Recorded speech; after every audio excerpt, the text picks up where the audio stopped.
Hello friends, રજની hair ફૂડમાં તમારું સ્વાગત છે. આજે આપણે બનાવીશું સુરતની ફેમસ ટકાટક પનીર. તો જો ફ્રેન્ડ્સ, આ પેન છે, તેની અંદર હું આ 2-3 ચમચી અંદર તેલ નાખું છું.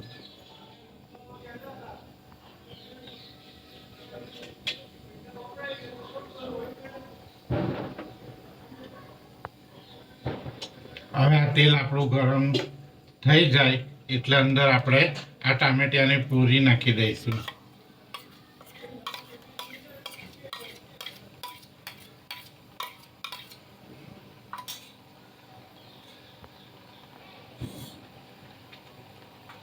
હવે તેની અંદર આ 1 ચમચી આદુ મરચાંની પેસ્ટ અંદર એડ કરી દઈશું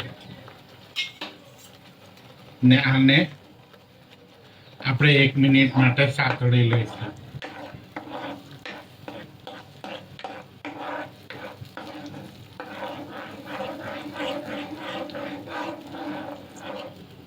હવે આ ટામેટાની પ્યુરીની અંદર આપણે સ્વાદ પ્રમાણે અડધી ચમચી મીઠું અંદર એડ કરીશું, જેનાથી ટામેટા જલ્દી ચડી જાય.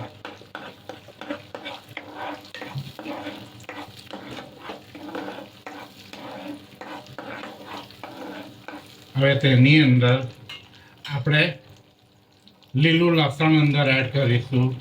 લીલું લસણ સુરતની ફેમસ આઈટમ છે. લીલું લસણ તે આપણે 2 ચમચા મોટા ભરીને અંદર એડ કરીશું.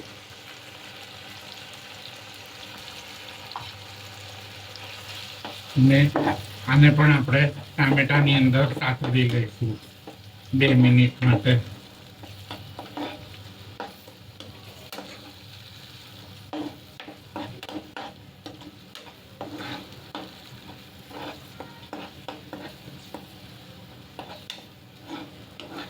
હવે આની અંદર ફ્રેન્ડ્સ આપણે મસાલા કરવાના છે.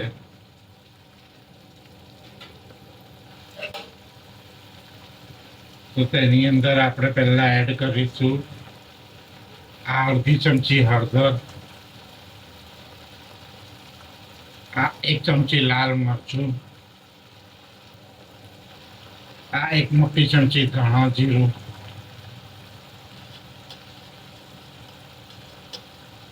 આ અડધી ચમચી કિચન કિંગ મસાલો,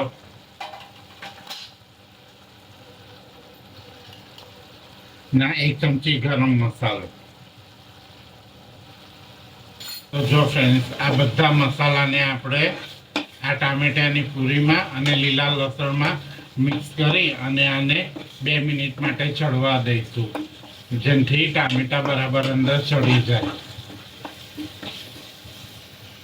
તો જો ફ્રેન્ડ્સ, આ ટામેટા આપણા ચડી ગયા છે અને જો આ તેલ છૂટું પડતું થઈ ગયું છે.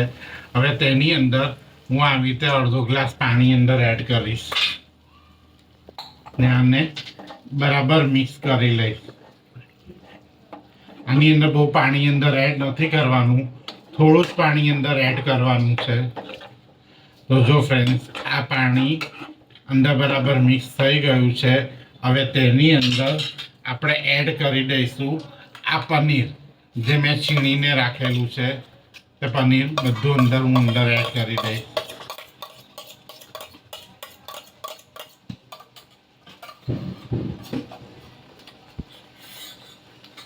તો જો ફ્રેન્ડ્સ, આ પનીર આની અંદર મેં એડ કરી દીધું છે.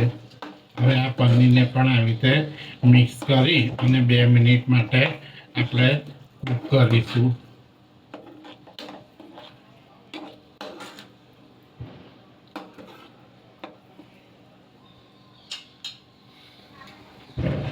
તો જો ફ્રેન્ડ્સ, આ આપણું પનીર ટકાટક કમ્પ્લીટ છે. હવે તેની અંદર છેલ્લે હું આવી રીતે કોથમીર ભભરાઈ દઈશ.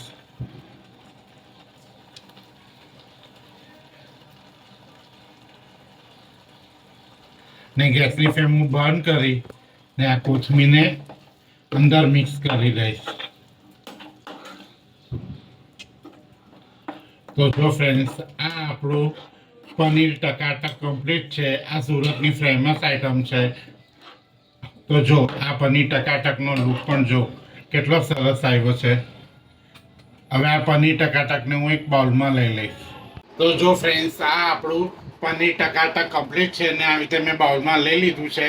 તો તમે પણ આવી રીતે પનીર ટકાટક તમારા ઘરે બનાવો અને તમને મારી આ રેસીપી કેવી લાગી તે કોમેન્ટ બોક્સમાં જણાવજો. અને તમે મારી ચેનલ રજની હેલ્ધી ફ્રૂટને લાઇક નહીં કર્યું તો તમે મારી ચેનલને લાઇક કરજો, સબસ્ક્રાઈબ કરજો અને બેલ આઇકન દબાવજો, જેથી હરેક નવી રેસીપી તમને મળતી રહેશે. Thank you friends.